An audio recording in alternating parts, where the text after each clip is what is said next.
And then in the third movement, you get these enormous leaps that the pianist has to accomplish. It's like Mozart is struggling to keep things off his mind.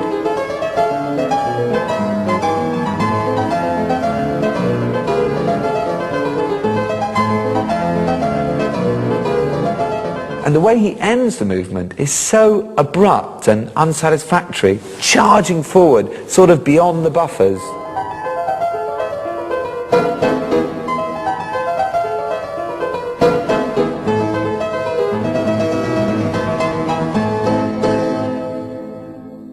But it's in the slow movement, the middle movement, that I think we really get the key to this piece.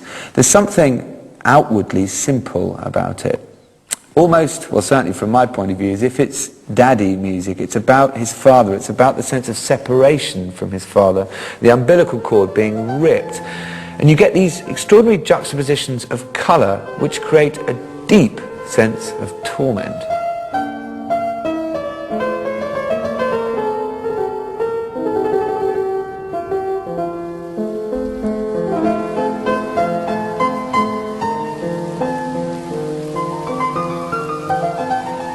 In early 1779, Mozart returned to Salzburg and the watchful eye of his family.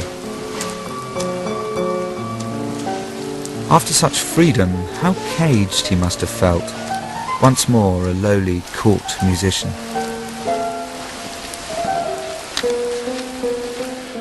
As you know, Wolfgang and I were now employed by Archbishop Prince Colloredo of Salzburg. Despise the man. Be that as it may, things came to a head in 1781 when the Arch-Ofer, which is what we called him, decided to visit Vienna, bringing an entourage with him, including Wolfgang. It's a shame that I had to stay in Salzburg. Perhaps I could have restrained him, but a man of 25 years ought to know when to keep his temper. Not brook such impertinences. Mozart must be quartered here so we can keep an eye on him. There's the conceit and arrogance of his father. Mannerisms unwelcome in those who peddle themselves around Europe like travelling beggars.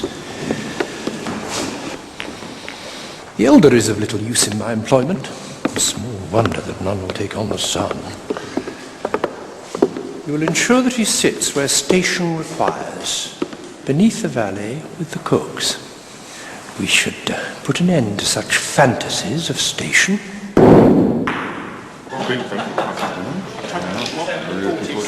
We are here in Vienna and Colloredo will not allow better terms. The inhuman villain. Oh, that's what he is.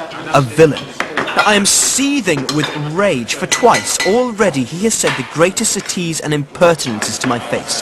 He called me a rascal and a dissolute fellow, a cretin. Oh, I do not want to write to you all the things he said. Finally, as my blood began to boil, I said, "So your Highness is not satisfied with my service?" "What? Are you threatening me? You cretin. There is the door. I don't want to have anything to do with such miserable scum anymore." At last, I said, "And I don't want to have anything to do with you anymore either." These letters from Wolfgang are completely wild. You cannot accuse the Archbishop of all sorts of insults and abandon our private code. It's his intention. He knows the Archbishop's spies open all the letters. Even now, they're rubbing their hands, gloating at his downfall. He has thrown away his only paid employment and willfully endangered my position.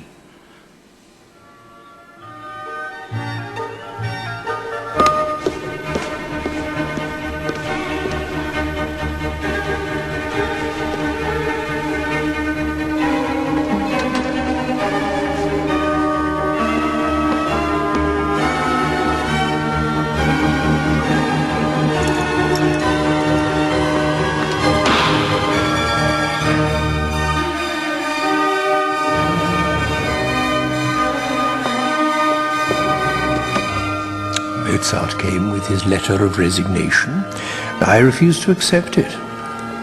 It was his duty to get his father's consent before such an action. He then rounded on me and my steward, the good Count Arco, shouting that he knew his duty to his father better than we did, and that he would be very sorry if he had to learn it from us first. So Arco got him by the neck and kicked him well and truly up his backside out of my office.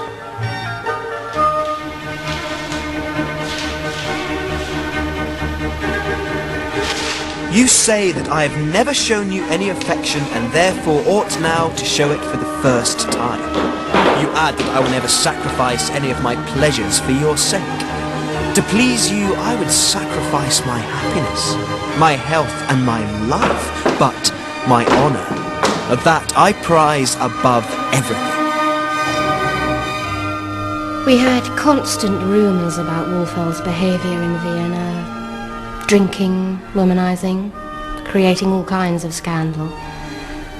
My father was quite tortured by it.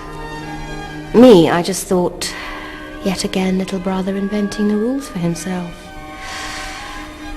If only I had gone to Vienna, I would have calmed him down, helped him to live a more ordered life. I wanted to be with him. But father still needed me in Salzburg, and he never requested to visit. He was too proud for that. But I knew what was going on in his heart. On the question of Colorado, it was unthinking, disrespectful to me. That's all I have to say. This was a decisive moment for Mozart. Free from Colorado, he was free from his father. At last he had the chance to unleash his almost obscene powers of creativity in the most exciting city on earth. Vienna in 1781 was a bit like Berlin in the 1920s. It was the place where musicians and artists of every hue were flocking. Also there was a new emperor, Joseph II, who called for freedom of speech, an end to censorship, and was busy building a whole new social landscape where anyone, regardless of background or breeding, could become someone.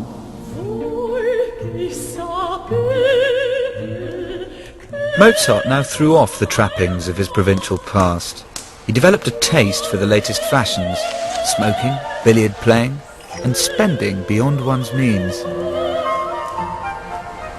I now have a beautiful red coat. I was so captivated by its splendour that I did not take note of its price. It would have just as